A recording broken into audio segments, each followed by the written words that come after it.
কেমন আছো সবাই? আশা করছি সবাই ভালো আছো, আমিও ভালো আছি। আমার একটা লাস্ট ভিডিওতে আমি তোমাদেরকে কোয়েশ্চেন করেছিলাম যে তোমাদের কি হিস্ট্রি বা রিয়েল লাইফ স্টোরি জানার কোনো আগ্রহ আছে কিনা, মানে আমি এমন ভিডিও বানাবো কিনা মাঝে মধ্যে যেখানে আমি হয়তো কারো জীবন কাহিনী যেটা অনেক ইন্সপিরেশনাল অথবা কোনো হিস্ট্রি স্টোরি এগুলো তুলে ধরবো কিনা। এত এত কমেন্ট আমি পেয়েছি, আপু প্লিজ স্টোরি দাও, খুব ভালো লাগবে।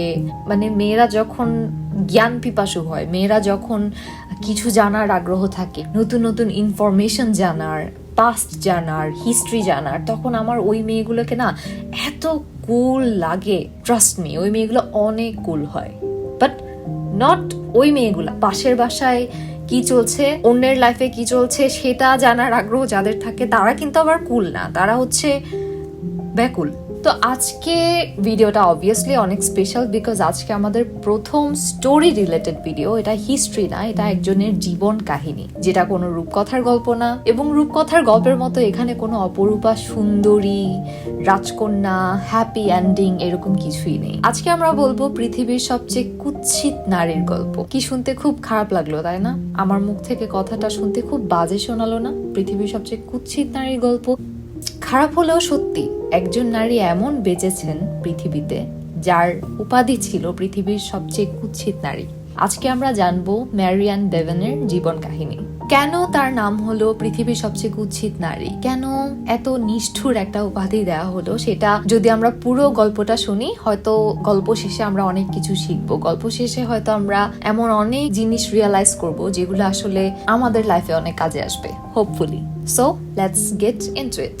ম্যারিয়ান বেভেন, যার বিয়ের আগে নাম ছিল ম্যারিয়ান ওয়েবস্টার, জন্ম হয়েছিল 1874 সালের 20 ডিসেম্বর ইস্ট লন্ডনের প্লেস্টো শহরে। খুব দরিদ্র পরিবারে জন্মেছিলেন ম্যারি।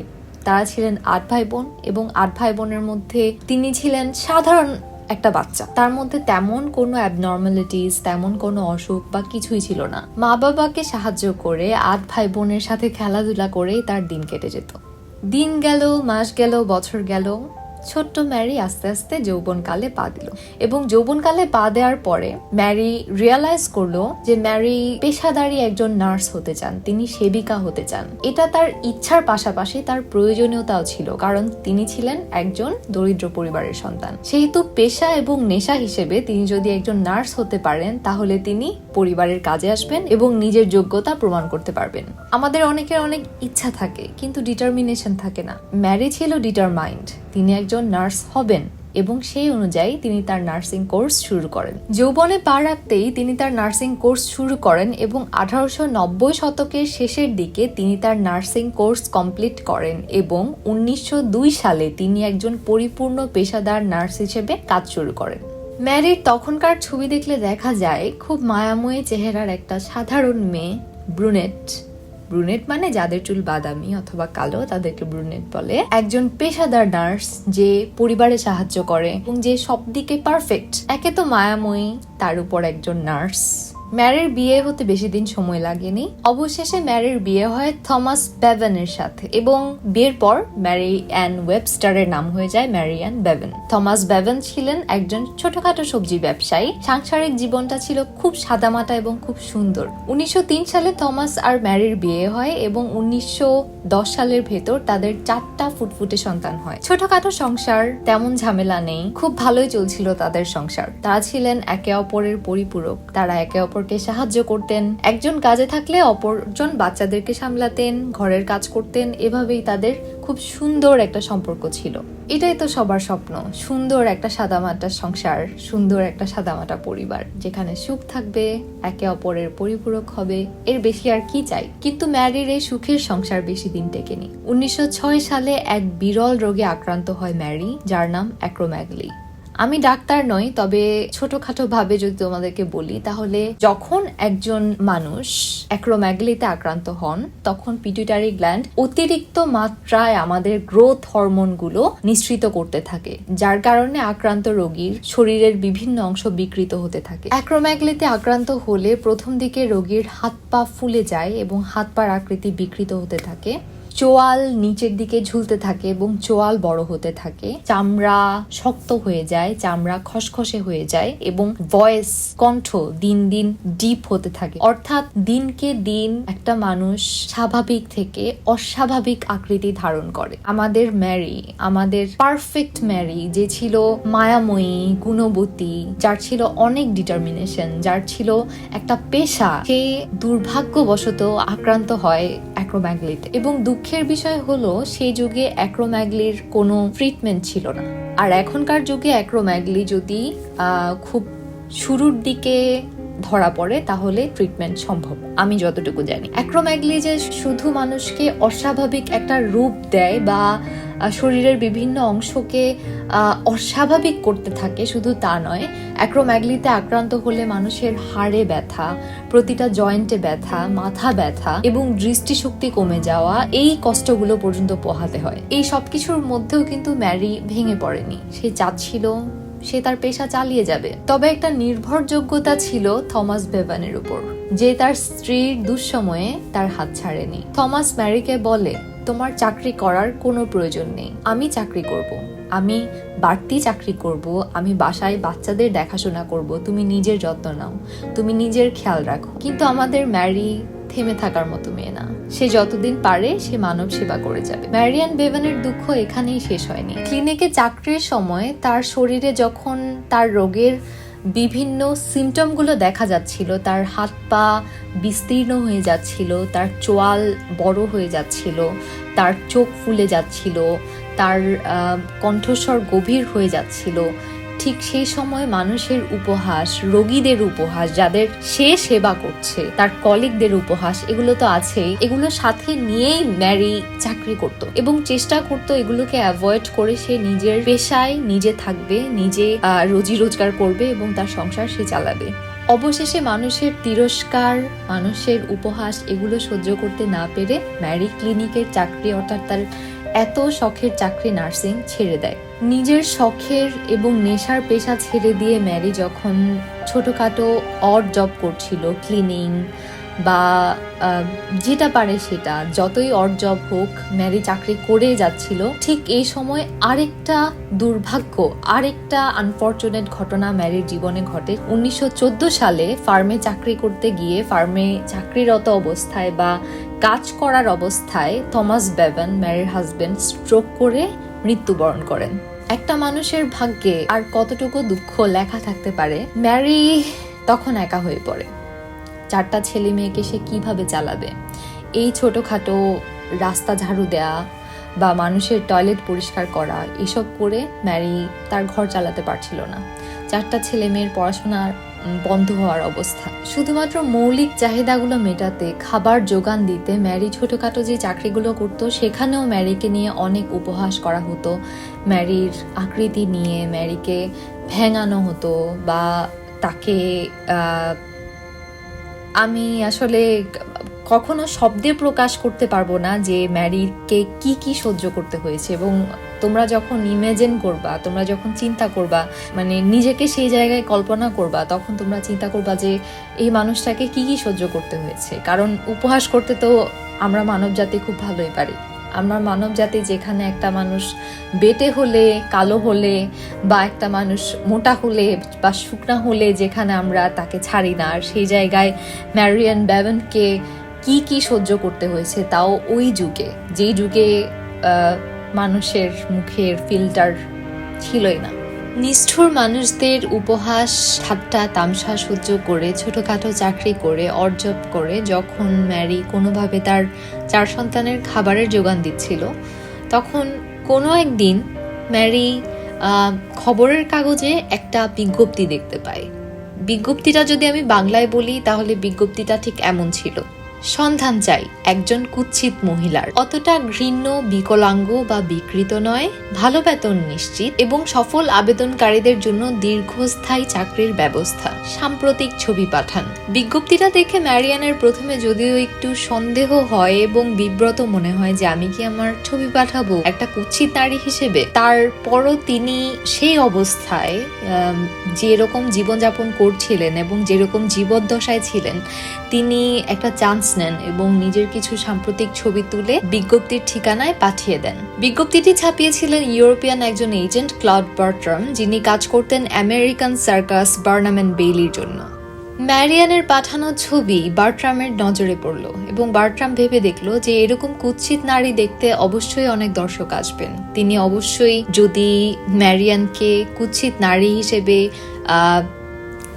উপস্থাপন করতে পারেন বা ওভাবে সাজাতে পারেন সবার সামনে, উনি যদি প্রদর্শন করতে পারেন, উনি অনেক টাকা ইনকাম করবেন। এবং সেটা চিন্তা করে উনি ম্যারিয়ানের সাথে যোগাযোগ করেন এবং ম্যারিয়ানকে অফার করেন আমেরিকায় এসে চাকরি করতে, যেখানে উইকলি ম্যারিয়ানকে 10 পাউন্ডস স্যালারি দেওয়া হবে।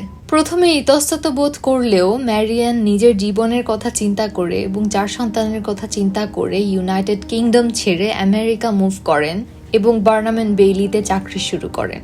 আচ্ছা, একটু ভেবে দেখি তো, যেখানে পৃথিবীর প্রতিটা মেয়ের স্বপ্ন থাকে আমাকে দেখতে সুন্দর দেখাবে, আমি যদি দেখতে সুন্দর হতাম, মেয়েরা সাজগোজ করে দেখতে সুন্দর দেখার জন্য, সেই জায়গায় কোন জীবদ্দশায় পৌঁছালে একটা মানুষ সে কুৎসিত এই জিনিসটাই প্রদর্শন করতে চায়, এই জিনিসটাই দেখাতে চায় এবং এটা দিয়ে নিজের 4 সন্তানের খাবার যোগান দিতে চায়। নিজের বিকৃত চেহারা অথবা নিজের বিকৃত হাত পা, নিজের বিকৃত কণ্ঠস্বর প্রদর্শন করে নিজের সন্তানদের খাবারের যোগান দিতে চান। আর সেই জায়গায় আমরা মেয়েরা চিন্তা করি কিভাবে আমাকে সুন্দর লাগবে, আমি একটু শ্যামলা, আমি একটু ফর্সা হলে ভালো হতো, আমি আরেকটু সুন্দর হলে ভালো হতো, আমি আরেকটু লম্বা হলে ভালো হতো। যাই হোক, আমি গল্প বলতে বলতে আবার ইমোশনাল হয়ে যাচ্ছি। অবশেষে ম্যারিয়ান বেভেন পৃথিবীর সবচেয়ে কুৎসিত নারী খেতাব নিয়ে বার্নাম এন্ড বেইলি সার্কাসে নিদর্শনে বসেন এবং ওনার আশেপাশে আরো অনেক এমন অভাগা অভাগিনী ছিলেন যারা হয়তো কেউ ছিল অতিরিক্ত খাটো, কারো হাত ছিল না, কারো পা ছিল না, কারো পুরো গায়ে পশম ছিল। এরকম অনেকজন অসুস্থ মানুষকে প্রদর্শন করা হতো সার্কাসের আকর্ষণ হিসেবে এবং তাদেরকে প্রদর্শন করে সার্কাসের কর্তৃপক্ষ অনেক টাকা আয় করতেন। তখন ম্যারিয়ান অন্তত উইকলি 10 পাউন্ড স্যালারি থেকে তার সন্তানদের ইউকেতে, ইংল্যান্ডে একটা ফস্টার হোমে দেয় এবং তাদের অন্তত ভালো একটা জীবনযাপনের ব্যবস্থা করতে সক্ষম হন। বার্নাম এন্ড বেইলির মতো এরকম আরো অনেক সার্কাস ইউএস এর আশেপাশের কান্ট্রিগুলোতে, সিভিলাইজড ওয়েস্টার্ন কান্ট্রিগুলোতে শো করা হতো, যেখানে এরকম বিভিন্ন ধরনের রোগী যারা বিভিন্ন বিরল রোগে আক্রান্ত,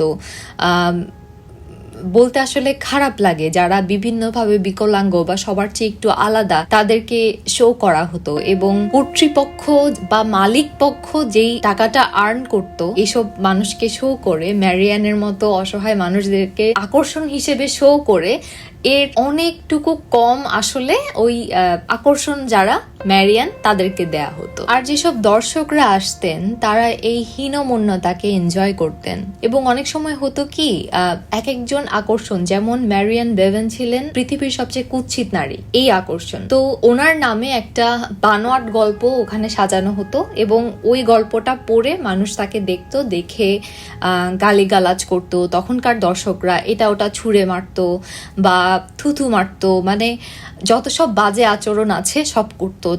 এটাই ছিল তখনকার এন্টারটেইনমেন্ট এবং এগুলো সহ্য করে বসে থাকা এবং আমার মাথার উপর প্ল্যাকার্ড পৃথিবীর সবচেয়ে কুৎসিত নারী, শুধুমাত্র কিসের জন্য? আমার 4 সন্তানকে আমি খাওয়াবো, আমার 4 সন্তানকে আমি একটা ভালো জীবন দিব, শুধুমাত্র এই জন্য। ম্যারিয়ানকে পরানো হতো এমন সব পোশাক, যেই পোশাকগুলো পরলে তার শরীরের বিকৃত জায়গাগুলো আরো স্পষ্টভাবে দেখা যাবে, মানে যে পোশাকগুলো তার শরীরের অসুস্থ অংশগুলোকে আরো ভালোভাবে ফুটিয়ে তুলবে, এরকম টাইপের পোশাকগুলো ম্যারিয়ান বেভেনকে পরানো হতো।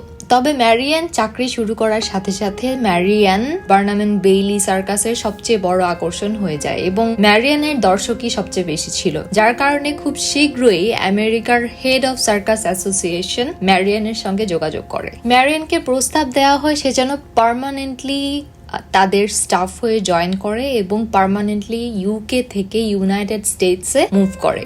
নিজের এবং 4 সন্তানের ভবিষ্যতের কথা চিন্তা করে ম্যারিয়ান রাজি হয় এই প্রস্তাবে এবং পার্মানেন্টলি ইউনাইটেড স্টেটসে মুভ করে। তখনও কিন্তু ম্যারিয়ানের 4 সন্তান ইউকেতে ছিল, তার মানে তারা তখনও তাদের মায়ের সঙ্গে ছিল না। শুধু সার্কাসেই ম্যারিয়ানকে শো করাটা সীমাবদ্ধ থাকেনি, ম্যারিয়ানের ছবি দিয়ে কার্ড ছাপানো হয়। কার্ড ছাপিয়ে বন্ধুকে পৃথিবীর সবচেয়ে কুৎসিত নারী হিসেবে প্র্যাঙ্ক করে বা ফান করে ম্যারিয়ানের ছবিওয়ালা কার্ড গিফট করে। কিন্তু যেহেতু ম্যারিয়ানের অনুমতি ছাড়া এবং তার সাথে কোনো চুক্তি ছাড়া যে কেউ তার ছবি ব্যবহার করে টাকা আয় করছে বা তাকে নিয়ে যে কোনো কিছু বানিয়ে টাকা আয় করছে, সেহেতু ইউনাইটেড স্টেটসের নিয়ম অনুযায়ী ম্যারিয়ান একটা নোটারাইটি পেয়ে যায় যেখানেই তার ছবি ব্যবহার করা হবে এবং তাকে নিয়ে কিছু করা হবে সেটার একটা বেনিফিট ম্যারিয়ানের ফান্ডে যাবে। শুধু কার্ড ছাপানো না, অনুমতি ছাড়া বিভিন্ন গণ্যমান্য ম্যাগাজিন পর্যন্ত ম্যারিয়ানের ছবি ব্যবহার করত পৃথিবীর সবচেয়ে কুৎসিত নারী হিসেবে, এবং যা ইচ্ছা তা গল্প বানোয়াট যে যেভাবে পেরেছে মানুষকে আকর্ষিত করার জন্য রসকস মিশিয়ে গল্প লিখে ছাপাতো এবং সেটা দিয়ে টাকা আর্ন করত। অবশেষে আত্মসম্মান, লাঞ্ছনা, অপমান সবকিছু বিক্রি করে যে টাকাটা ম্যারিয়ান অর্জন করে সেটা দিয়ে তার 4 সন্তানকে সে ইউনাইটেড স্টেটসে নিয়ে আসে এবং সেখানে সে তাদেরকে একটা ভালো জীবন দেয়। তারা একটা সুখী জীবন স্টার্ট করে। ম্যারিয়ান এভেনচুয়ালি বিভিন্ন সার্কাসে শো আপ করা বন্ধ করে তার বয়সের কারণে এবং তার রোগ দিন দিন বাড়তে থাকে, যার কারণে তার পক্ষে আর শো কন্টিনিউ করা পসিবল হচ্ছিল না। আমি কখনো শব্দে আসলে এগুলো প্রকাশ করতে পারবো না যে ম্যারিয়ান বেভেন কিসের উপর দিয়ে উনি ওনার জীবন সংগ্রামটা চালিয়ে গেছেন এবং আজকে উনি আমাদের সকল মেয়েদের কাছে আমি মনে করি একটা অনুপ্রেরণা যে রূপ সবকিছু না, চেহারা সবকিছু না। মানুষের জীবনের সংগ্রাম অনেক কঠিন হতে পারে, মানুষের জীবনের সংগ্রাম অনেক নির্মম হতে পারে এবং ম্যারিয়ান বেভেন থেকে আমাদের শেখা উচিত যে কিভাবে নিজের দুর্বলতাকে নিজের হাতিয়ার বানানো যায়, কিভাবে আমি আমার দুর্বলতা কাজে লাগিয়ে উপরে উঠবো। আমার যা কিছু আমাকে কষ্ট দিচ্ছে সেটাকে আঁকড়ে ধরে কিভাবে আমি উপরে উঠবো। আজকে আমি কোনো মৃত ব্যক্তিকে অপমান করছি না, কিন্তু অনেক সুন্দর সুন্দর নারী নিশ্চয়ই কবরে শুয়ে আছেন যাদের নাম আমরা জানি না, কিন্তু ম্যারিয়ান বেভেন যিনি ছিলেন পৃথিবীর সবচেয়ে কুৎসিত নারী, তাই না, তার নাম আমরা সবাই জানি এবং তিনি আমাদের সকল মেয়েদের কাছে, সকল নারীর কাছে একজন অনুপ্রেরণা। আর্থিকভাবে সচ্ছল হবার পরে এবং 4 ছেলে মেয়েকে খাদ্য, বস্ত্র, বাসস্থান সবকিছু নিশ্চিত করে দেবার পরে ম্যারিয়ান বেভেন 1927 সালে আমেরিকার একজন বিখ্যাত নিউরোসার্জন এবং প্যাথোলজিস্ট ডক্টর হার্ভি কুশিং এর কাছে চিকিৎসা শুরু করেন। দুর্ভাগ্যবশত তখনকার দিনে এখনকার দিনের অত্যাধুনিক প্রযুক্তি না থাকার কারণে ডক্টর হার্ভি ম্যারিয়ানকে ততটা হেল্প করতে পারেননি। দুর্ভাগ্যবশত 1933 সালে ম্যারিয়ান বেভেন মৃত্যুবরণ করেন। ডক্টর হার্ভি যদিও ম্যারিয়ান বেভেনকে ততটা হেল্প করতে পারেননি, তারপরও তিনি টাইমস ম্যাগাজিনকে একটি কঠিন চিঠি লিখে গেছেন। কারণ টাইমস ম্যাগাজিন এত বড় একটা ম্যাগাজিন হয়েও ম্যারিয়ান বেভেনের ছবি ব্যবহার করে ওয়ার্ল্ডস আগলিয়েস্ট ওমেন মানে পৃথিবীর সবচেয়ে কুৎসিত মহিলা হিসেবে একটা আর্টিকেল লেখে তার অনুমতি ছাড়া। ডক্টর হার্ভি যখন জানতে পারেন ম্যারিয়ান বেভেনের জীবনের কথা, জীবনের গল্প, তখন আসলে তার মধ্যে একটা রাগ প্রভোক হয়, যেহেতু ম্যারি তার রোগী ছিলেন এবং অবশ্যই তিনি একজন মানবধর্মী মানুষ এবং এই চিঠিটা ঠিক এমন ছিল। This unfortunate woman who sits in the sideshow of Ringling Brothers between fat lady and armless wonder and affects white lace hat, woolen mittens and high lace shoes has a story which is far from mirth-provoking. She was previously vigorous and good-looking young woman, but has become victim of a disease known as acromegaly. Being a physician, I do not like to feel that time can be frivolous over the tragedies of disease. আজকে আমরা সবাই ম্যারিয়ান বেভেনের নামটা জানলাম এবং জানলাম তিনি পৃথিবীর সবচেয়ে কুৎসিত নারী না, বরং তিনি পৃথিবীর সবচেয়ে সাহসী নারীদের মধ্যে একজন। সবাই ভালো থাকবা, সুস্থ থাকবা। নেক্সট ফ্রাইডেতে আবার দেখা হবে। Bye bye.